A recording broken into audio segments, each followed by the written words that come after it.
Share capital chapter है, जो theoretical part है इस चैप्टर का वो कवर करेंगे, इंक्लूडिंग जो वो कौन सा बाकी था क्या पहले? यस यस यस एग्जैक्टली बाकी था।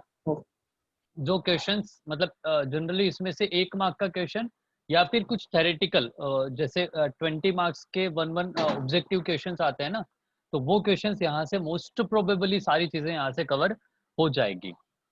फाइन, तो स्टार्ट करते हैं अपना चैप्टर। शेयर कैपिटल क्या है इसके अंदर? That is company. What is company? Company मतलब क्या होता है? एक इनकॉर्पोरेटेड एसोसिएशन होगा, एक आर्टिफिशियल पर्सन होगा जो क्रिएटेड बाय लॉ, मतलब कानून ही उसको क्रिएट कर सकता है। सेपरेट लीगल एंटिटी होगा, परपेचुअल सक्सेशन होता है और कॉमन सील होगा। क्या क्या चीजें हैं, सारे अंडरलाइन पॉइंट्स को मैं एक्सप्लेन कर देता हूँ। कंपनी एक इनकॉर्पोरेटेड एसोसिएशन है, मतलब आपको उसको रजिस्टर्ड करना पड़ेगा। नंबर 1 इनकॉर्पोरेशन मतलब उसको रजिस्टर करवाना पड़ेगा। नंबर 2 आर्टिफिशियल पर्सन है, मतलब कंपनी जो है लॉ की नजरों से देख सकते हो कंपनी को, एक नेचुरल पर्सन नहीं होती। कंपनी को सिर्फ कानून की नजरों से ही देखा जा सकता है, नॉर्मल ह्यूमन बींग्स की जो आईज रहती है उससे नहीं देखा जाएगा। That is natural person, natural चीजों को आप देख सकते हो, बाकी आर्टिफिशियल पर्सन है मतलब can not be seen. Number 3 that is by law, created by law, मतलब कानून ही इसको बनाएगा और इसका एंड जो होता है दैट इज कंपनी जो बंद होगी, लिक्विडेट होगी, वाइंड अप होगी, तो कानून ही मतलब जो कानूनी प्रोसेसेस हैं वो पूरी यहाँ पे आपको करनी पड़ेगी। सेपरेट लीगल एंटिटी है, दैट इज कॉर्पोरेट एंटिटी होने के कारण, यानी कि जो कंपनी है वो अपने ओनर से अलग होती है। अगर कंपनी की कुछ लाइबिलिटी है तो ओनर उस चीज के लिए रिस्पॉन्सिबल नहीं होंगे। Next one is perpetual succession, members के मरने, आने जाने, छोड़ के जाने, किसी भी रीजन की वजह से कंपनी बंद नहीं होगी, दैट इज लाइफ लॉन्ग चलने वाली है, that is called perpetual succession. Common seal मतलब क्या हुआ कि कंपनी अगर सेपरेट लीगल एंटिटी है तो कंपनी के बिहाफ पे साइन करने वाले लोग तो नॉर्मल साइन करेंगे, बट क्या वो कंपनी का सिग्नेचर है या नहीं है इसको आइडेंटिफाई करने के लिए कंपनी की कॉमन सील रहती है। It's like a stamp paper, it's like a stamp, जो स्टैंप लगती है ना, उसी तरीके से कॉमन सील होती है कंपनी की। कंपनी होती है अपने 3 टाइप की। Number 1 is private company, number 2 public company, number 3 one person company, that is OPC. Private company मतलब क्या होती है? Section 2 subsection 68। सर क्या सेक्शन आते हैं आपके एग्जाम में?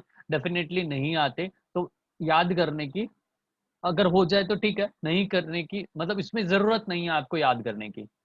तो प्राइवेट कंपनी मतलब क्या होता है? एक ऐसी company which has minimum paid up capital is में बी प्रेस्क्राइब्ड, मतलब कितनी कैपिटल होनी चाहिए जो एक एक्ट में लिखी गई है उसके हिसाब से। Minimum paid up capital prescribe नहीं है पब्लिक कंपनी के केस में, ठीक है, और प्राइवेट कंपनी के केस में। लेकिन प्रमोटर्स जो होते हैं वो अपनी मर्जी से डिसाइड करते हैं कि कितनी शेयर कैपिटल रहेगी, and which bye its association, article of association यानी कि एओए, आर्टिकल ऑफ एसोसिएशन से रेस्ट्रिक्ट करेगी, पाबंदी लगाएगी किस पे? ट्रांसफर ऑफ इट्स शेयर्स, मतलब अगर किसी के पास में प्राइवेट कंपनी के शेयर्स हैं तो वो किसी दूसरे पर्सन को फ्रीली ट्रांसफर नहीं कर सकता है। Number 2, accept in case of 1 person company, मतलब 1 पर्सन कंपनी को छोड़ के, मतलब 1 पर्सन कंपनी भी एक प्राइवेट कंपनी ही होती है। तो 1 पर्सन कंपनी को छोड़ के जो नंबर ऑफ मेंबर्स रहते हैं excluding present and past employees, मतलब एम्प्लॉइज को छोड़ दो, वो मैक्सिमम नंबर कितने रहेंगे? 200 मेंबर्स रहेंगे, और मिनिमम कम से कम 2 लोगों की जरूरत पड़ेगी। और ये पब्लिक में इन्विटेशंस नहीं देती है, यानी कि जितने भी शेयर कैपिटल के क्वेश्चंस होंगे वो हमेशा और हमेशा पब्लिक कंपनी के होते हैं। प्राइवेट कंपनी कभी भी पब्लिक के अंदर अपनी सिक्योरिटीज को इश्यू नहीं करेगी। हमेशा देखना जो भी क्वेश्चन बनेगा वो हमेशा XYZ लिमिटेड, ABC लिमिटेड, राजा लिमिटेड, जो भी है वो लिमिटेड वर्ड यूज करता है। प्राइवेट लिमिटेड कहीं पे भी देखने को आपको नहीं मिलेगा। नेक्स्ट आता है प्राइवेट कंपनी जो भी रहेगी वो अपने नाम के आगे क्या यूज करेगी? प्राइवेट लिमिटेड वर्ड यूज करती है। ABC private limited, XYZ private limited, private limited word अगर यूज किया है मतलब वो प्राइवेट कंपनी है। पब्लिक कंपनी के केस में क्या आएगा? पब्लिक कंपनी के केस में क्या आएगा?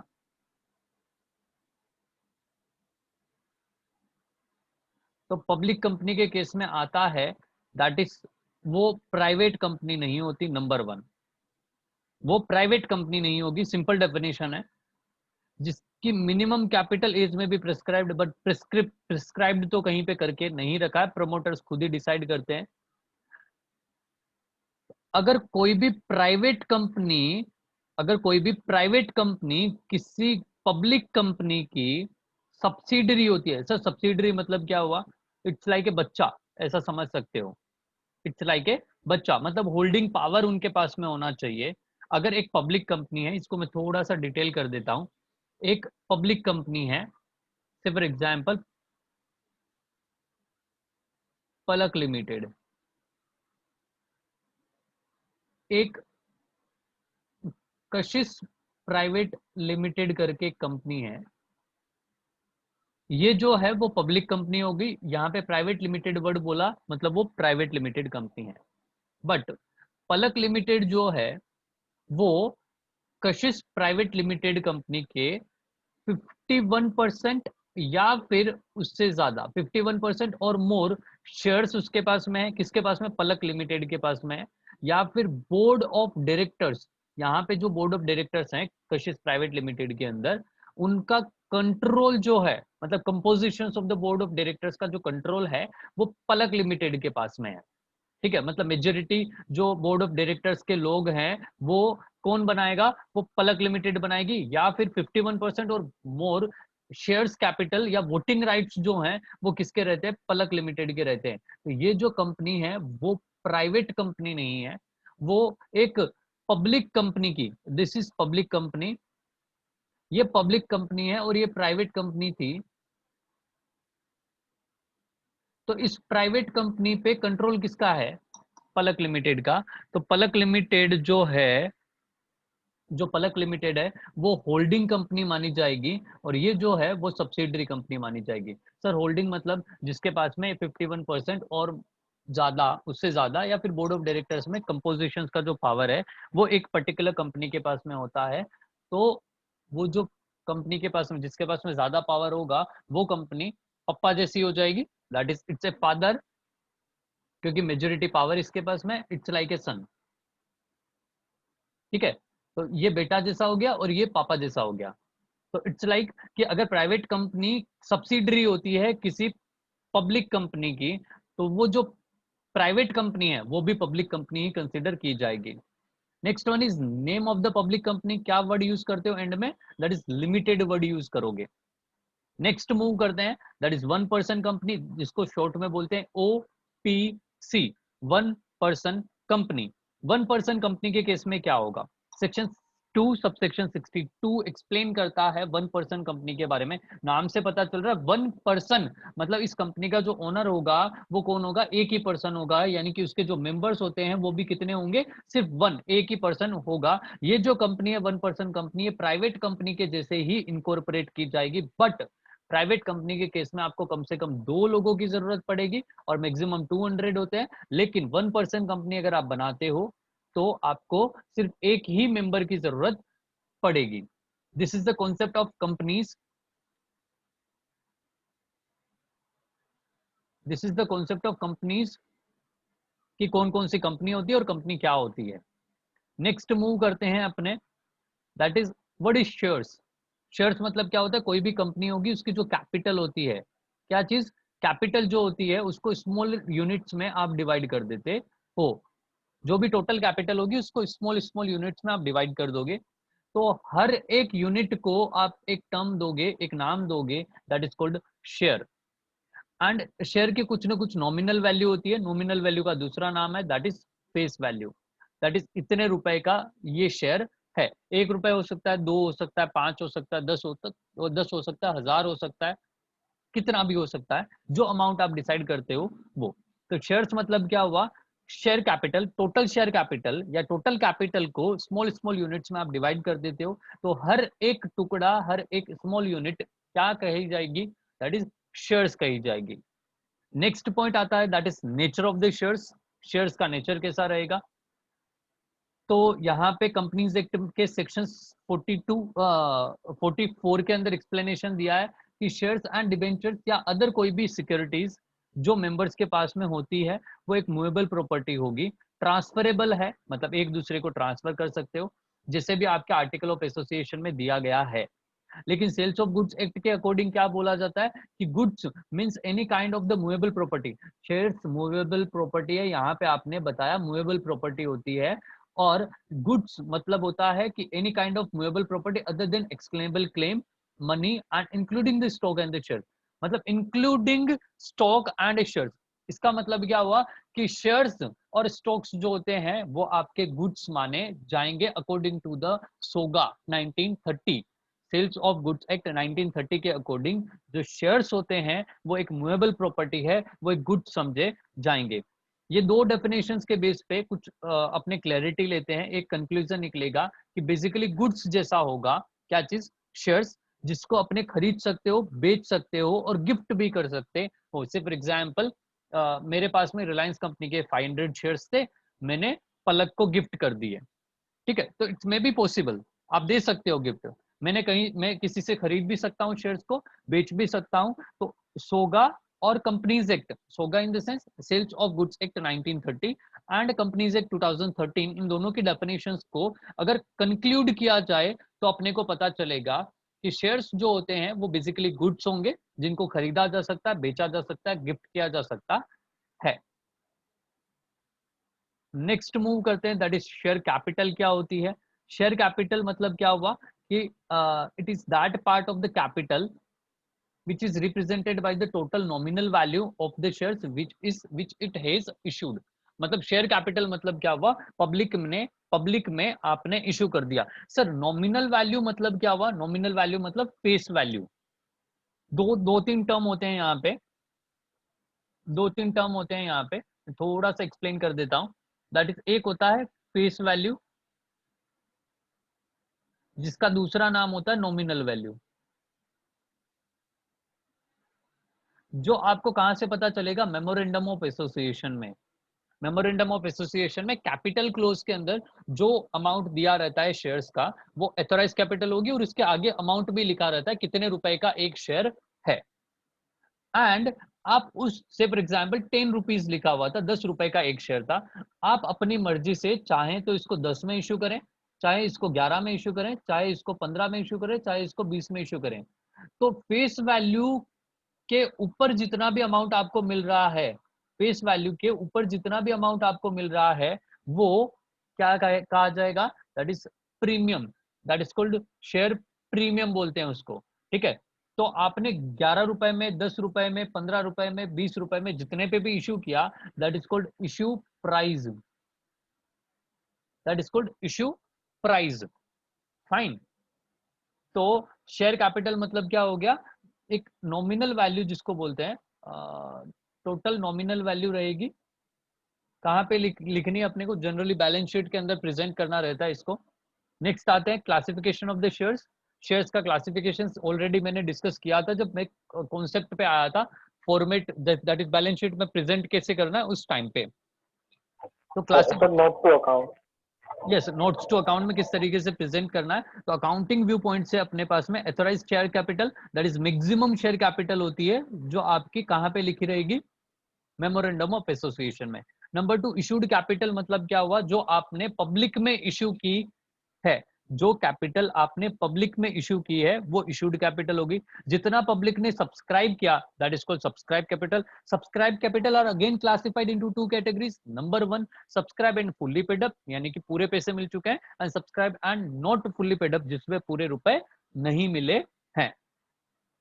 तो ये जितना भी पूरा पार्ट होता है ना, ये पूरा का पूरा पार्ट आपका फेस वैल्यू में ही लिखना रहता है।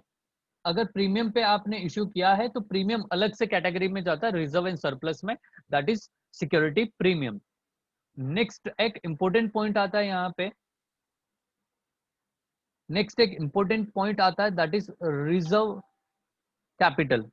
रिजर्व कैपिटल, रिजर्व कैपिटल मतलब क्या होता है, एक अनकोल्ड शेयर कैपिटल का एक ऐसा पार्ट, अनकोल्ड शेयर कैपिटल का मतलब जो आपने कॉल नहीं किया है। 10 रुपए का शेयर है, आपने 1 रुपया अभी तक नहीं मांगा, ठीक है। 10 रुपए का शेयर था, आपने 9 रुपए मांग लिए, 1 रुपए अभी भी बाकी है, that is 1 rupees is called uncalled. Uncalled capital मतलब अभी तक आपने कॉल अप नहीं किया है, तो अनकॉल्ड शेयर कैपिटल का एक ऐसा पार्ट जो आप कभी भी नहीं मांगने वाले हो, कंपनी के लाइफ टाइम में कभी भी नहीं मांगने वाले हो, जब आपको जरूरत पड़ेगी, लाइफ टाइम में तो नहीं मांगोगे, लेकिन मर जाएगी कंपनी या मरते टाइम, कंपनी का मरना मतलब क्या होता है, कंपनी एक आर्टिफिशियल पर्सन है तो कंपनी कैसे मरेगी, तो कंपनी को मारने के लिए वाइंडिंग अप की प्रोसेस होती है, दैट इज कंपनी को बंद करने के लिए, जैसे पार्टनरशिप के केस में कैसे होता था ना, dissolution of the partnership form, in the same way company के केस में लिक्विडेशन या फिर वाउंड अप बोलते हैं उसको, तो कंपनी बंद होना यानी कि कंपनी का मरना, तो कंपनी मरेगी तभी वो पैसे मांगने हैं, कौन से वाले, अगर आपने अनकॉल्ड कैपिटल का एक ऐसा पार्ट आपने बोल दिया कि कंपनी नहीं मांगेगी कंपनी के लाइफ टाइम में, तो कंपनी जब वाउंड अप होगी तभी मांग सकती है। तो सर रिजर्व कैपिटल और कैपिटल रिजर्व सिर्फ नाम चेंज किया ना, आपने आगे पीछे किया वर्ड्स को, क्या दोनों में अंतर होता है, क्या कुछ डिफरेंस है, यस डेफिनेटली डिफरेंस है। रिजर्व कैपिटल मतलब अनकॉल्ड कैपिटल का एक ऐसा पार्ट जो कंपनी कभी भी नहीं मांगने वाली है except the situations of the wound up, जब कंपनी बंद होगी तभी मांगेगी। नेक्स्ट आता है दैट इज कैपिटल रिजर्व।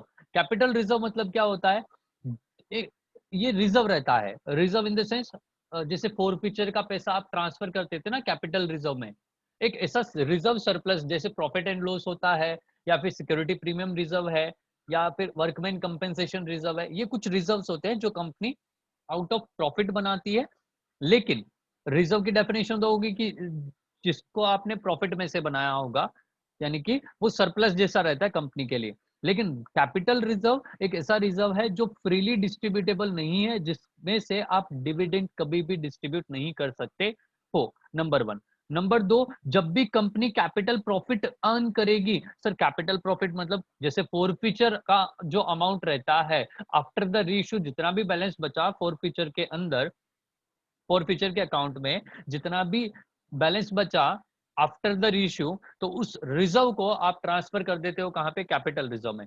जब भी कंपनी को कैपिटल प्रॉफिट होगा, जब भी कंपनी कैपिटल प्रॉफिट अर्न करेगी, तो उसको कैपिटल रिजर्व में ट्रांसफर करना रहता है। इस रिजर्व में से, कैपिटल रिजर्व में से, कैपिटल रिजर्व में से कंपनी, इस कैपिटल रिजर्व में से कंपनी कभी भी डिविडेंड इश्यू नहीं कर सकती। Reserve which are created out of the capital profit are not readily available for the distribution of the dividend to the shareholder, मतलब इसमें से आप कंपनी के शेयर होल्डर को डिविडेंड नहीं दे सकते हो। जैसे कुछ एग्जांपल्स दिए हैं, premium on issue of the shares और डिबेंचर्स, यानी कि सिक्योरिटी प्रीमियम जो होता है ना, वो भी आपका फ्री रिजर्व नहीं होगा, उसमें से भी डिविडेंड नहीं दे सकते हो। Profit on reissue of the shares, वही फॉरफीचर वाला, ठीक है। Next one is profit, prior profit और premium on the redemption of the debentures, ये कुछ चीजें हैं जो कैपिटल प्रॉफिट्स होते हैं, जो फ्रीली अवेलेबल नहीं होते हैं कंपनी के पास में डिविडेंड इशू करने के लिए। चलो नेक्स्ट बात करते हैं शेयर कैपिटल के बारे में, नेक्स्ट बात करते हैं शेयर कैपिटल के बारे में।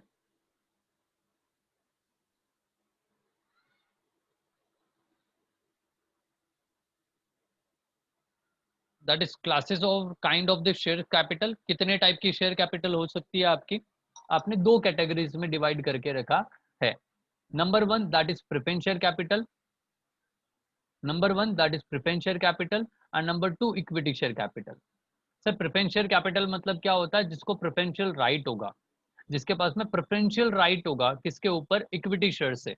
दो चीजों के राइट्स होंगे, मतलब सबसे पहले अगर दो चीजें हैं अपने पास में, इक्विटी शेयर्स और दूसरा प्रेफरेंस शेयर्स, तो दोनों ही शेयर होल्डर होते हैं, दोनों ही शेयर होल्डर होंगे। कौन कौन है, प्रेफरेंस शेयर्स हैं और दूसरे हैं अपने पास में इक्विटी शेयर्स। तो जब भी कंपनी डिविडेंड देगी, जब भी कंपनी डिविडेंड देगी या रीपेमेंट करेगी, कैपिटल का रीपेमेंट करेगी, तो सबसे पहले जो प्रायोरिटी दी जाएगी वो इसको दी जाएगी, और बाद में सेकंड नंबर पे ये लोग आएंगे, ठीक है। तो प्रेफरेंस शेयर्स के पास में प्रेफरेंशियल राइट होता है दो चीजों से related, return of capital, that is अगर कंपनी बंद होती है तो कैपिटल वापस पेमेंट करनी है शेयर होल्डर को, तो return of capital at the time of the winding up. Number 2, company her time जब भी डिविडेंड देगी तो डिविडेंड का भी प्रेफरेंशियल राइट किसके पास में है? शेयर होल्डर के पास में, ओवर द इक्विटी शेयर्स। मतलब इक्विटी शेयर से पहले, इक्विटी शेयर होल्डर से पहले प्रेफरेंस शेयर होल्डर के पास में राइट रहेगा ये चीजें लेने का। इक्विटी शेयर्स का मतलब क्या हो गया? इक्विटी शेयर्स मतलब क्या होता है? जिनके पास में कोई राइट्स नहीं होते, जो प्रेफरेंस शेयर्स नहीं होंगे वो इक्विटी शेयर होंगे, जो प्रेफरेंस शेयर नहीं होंगे वो इक्विटी शेयर होंगे। यानी कि इनके पास में कोई भी प्रेफरेंशियल राइट नहीं है, सिर्फ इनके पास में एक चीज रहती है, that is voting right. Company चलाने का जो पूरा मतलब एक्चुअल जो पावर होता है कंपनी चलाने का, दैट इज वो इक्विटी शेयर होल्डर के पास में रहेगा। उनको डिविडेंड भी बाद में मिलेगा, कैपिटल भी रीपे करेंगे तो बाद में मिलेगा। किसके बाद में मिलेगा? प्रेफरेंस शेयर होल्डर के बाद में। आया समझ में? नेक्स्ट मूव करते हैं, that is presentations of the share capital in the balance sheet. Already discuss कर चुका हूं, फटाफट देखते हैं अपने इसके अंदर क्या चीजें करनी है अपने को। दैट इज शेड्यूल 3 है। किसका है भाई? शेड्यूल 3 कंपनीज एक्ट 2013 का है। क्या बोलता है कि शेयर कैपिटल को कंपनी डिस्क्लोज करेगी अपनी बैलेंस शीट में। इक्विटी शेयर है तो इक्विटी शेयर कहाँ पे डिस्क्लोज करना है? That is equity and liability. Equity and liability एक मेन पार्ट होता है बैलेंस शीट का, इक्विटी एंड लाइबिलिटी। और सेकंड जो पार्ट होता है वो एसेट्स होगा। First part equity and liability, second part assets. Equity and liability में भी सब हेड होगा। क्या क्या हेड्स होंगे उसके अंदर? Under the head share holder fund, मतलब equity and liability main part हो गया। मेन पार्ट में हेड होगा, that is share holders fund. Share holders fund में भी सब हेड बनाते हैं, सब हेड का नाम है शेयर कैपिटल। ये जो शेयर कैपिटल है इसको आपको शो करना रहेगा। तो किस तरीके से दिखाना है? That is balance sheet. या आपकी कंपनी जो रहती है वो हमेशा वर्टिकल फॉर्म में बैलेंस शीट बनाएगी। That is particular current year का अमाउंट, प्रीवियस ईयर का अमाउंट, नोट नंबर। तो जो भी शेयर कैपिटल रहेगी उसको नोट में प्रेजेंट करना है, वर्किंग नोट में बोल सकते हैं। किस तरीके से दिखाना है? That is notes to account में नोट नंबर 1 शेयर कैपिटल।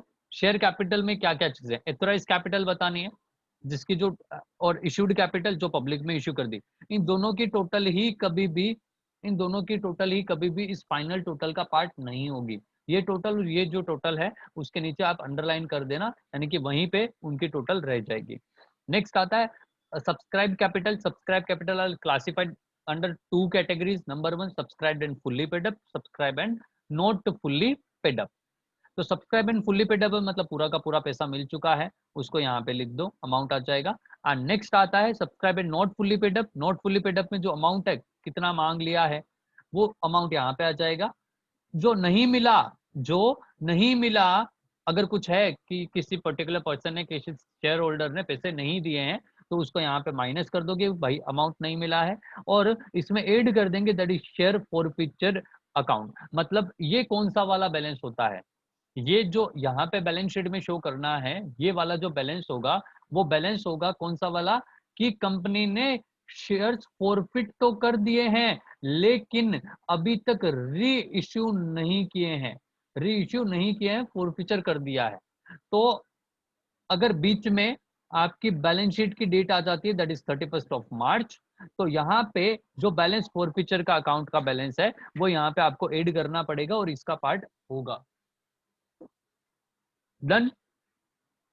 ये आपके बैलेंस शीट की प्रेजेंटेशन है। इसका एक क्वेश्चन आता है एग्जाम के अंदर। नेक्स्ट पॉइंट आता है terms of the issue of shares. किस तरीके से इश्यू करोगे? 2 तरीके हैं आपके पास में, 8 पार 8 प्रीमियम। ऑलरेडी एक्सप्लेन कर चुका हूं बट कंप्लीट अपने डिस्कशन कर रहे हैं तो एक बार पूरा देख लेते हैं। 8 पार मतलब जितने का शेयर उतने पे इश्यू किया।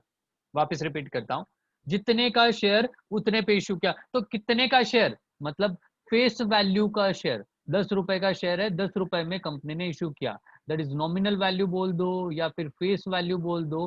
कंपनी के शेयर्स की फेस वैल्यू 10 रुपए थी, कंपनी ने इश्यू किया है कितने रुपए पे? दैट इज इश्यू प्राइस जो है कंपनी की वो कितनी है? 10 रुपए। मतलब जितने का शेयर जितने उतने में ही इशू किया, मतलब 8 पार पे इशू किया। 8 प्रीमियम मतलब 10 रुपए का शेयर था, फेस वैल्यू 10 रुपए थी, लेकिन कंपनी ने उसको 11 रुपए में या उससे ज्यादा कितने भी अमाउंट पे इशू किया।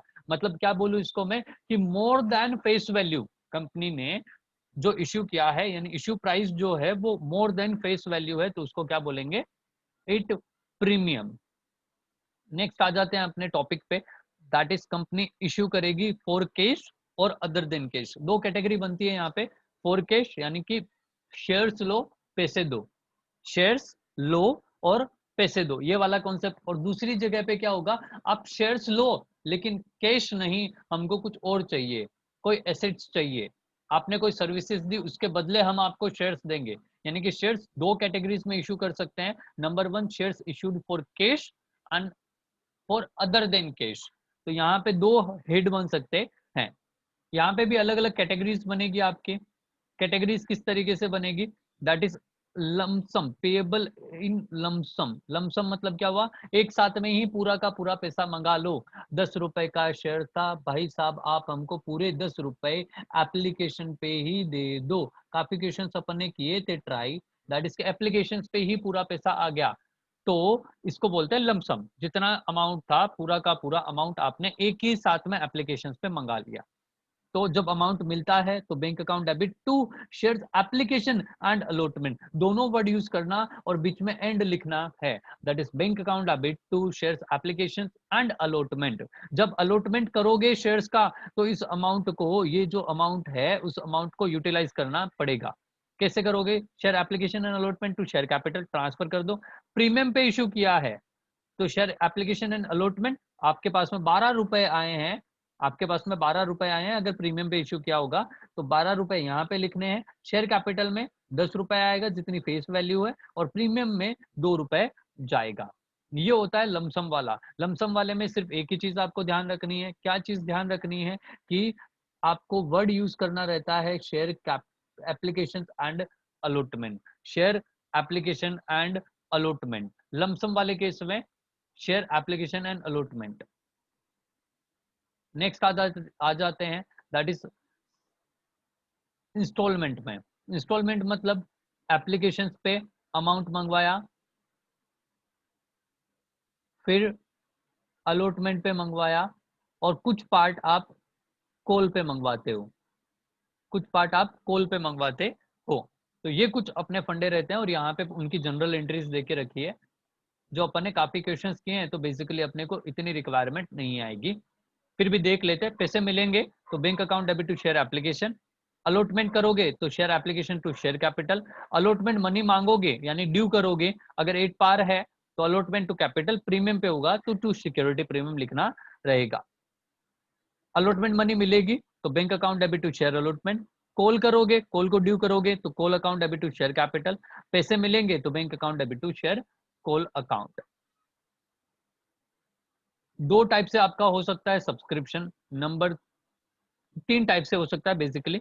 Number 1, full subscription of shares. Full मतलब जितने शेयर्स इशू किए हैं उतने पब्लिक ने अप्लाई कर दिए। अप्लाई मतलब पब्लिक ने सब्सक्राइब कर लिए, उतने शेयर्स पब्लिक ने सब्सक्राइब कर लिए। से फॉर एग्जाम्पल रोहन लिमिटेड ने पब्लिक में शेयर्स इशू किए हैं 10,000, और पब्लिक से एप्लीकेशंस रिसीव हो गई 10,000 की, that is called fully subscribed, यानी कि फुल सब्सक्रिप्शन उसका मिल चुका है। नेक्स्ट आता है ओवर सब्सक्रिप्शन। ओवर मतलब 10,000 इक्विटी शेयर्स आपने इशू किए हैं, 10,000 इक्विटी शेयर्स आपने इशू किए, लेकिन एप्लीकेशंस आपको मिली है 15,000 की।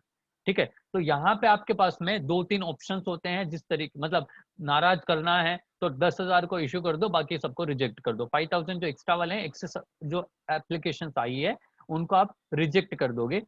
तो rejection of the excess application, partial और pro rata, that is pro rata basis पे आप अलॉटमेंट कर सकते हो, and combination of the pro rata allotment और रिजेक्शन, मतलब दोनों का मिक्सअप। कुछ पार्ट आपने रिजेक्ट कर दिया, फॉर एग्जांपल 3,000 इक्विटी 3,000 एप्लीकेशंस को आपने रिजेक्ट कर दिया, 12,000 को 10,000 इक्विटी शेयर्स इशू कर दिए।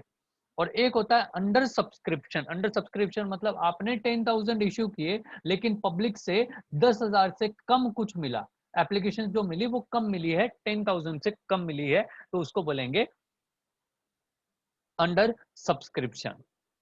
लेकिन according to the SEBI guidelines, SEBI मतलब security exchange board of India, उसके गाइडलाइंस के अकॉर्डिंग कम से कम आप कोई भी कंपनी होगी ना, कम से कम कंपनी को 90% इशूड शेयर कैपिटल की एप्लीकेशंस मिल जानी चाहिए। जो मिनिमम सब्सक्रिप्शन होगा वो 90% होगा। अगर आप 10,000 इश्यू करते हैं तो कम से कम आपको 9,000 की एप्लीकेशंस रिसीव होनी चाहिए। अगर आपको 8999 भी हुआ ना, 8999 भी हुआ ना, तो भी कंपनी आगे प्रोसीड नहीं कर सकती है, मतलब कंपनी नहीं बन सकती है। नेक्स्ट आता है calls in arrear and calls in advance. Calls in arrear मतलब क्या हुआ, कंपनी ने पैसे मांगे लेकिन कंपनी को पैसे नहीं दिए। किसने नहीं दिए? किसी शेयर होल्डर ने नहीं दिए हैं। कहां कहां पे नहीं देगा? अलॉटमेंट पे नहीं देगा या कॉल पे नहीं देगा। या तो अलॉटमेंट पे नहीं देगा या फिर कॉल पे नहीं देगा। तो सर एप्लीकेशन का पैसा, तो एप्लीकेशन का पैसा तो एप्लीकेशन फॉर्म के साथ में ही आता है, तो कभी भी कॉल्स इन अरियर एप्लीकेशन वाले अमाउंट पे नहीं होगा। एप्लीकेशन वाला या तो बराबर मिलेगा या फिर ओवर सब्सक्राइब होगा तो ज्यादा मिलेगा।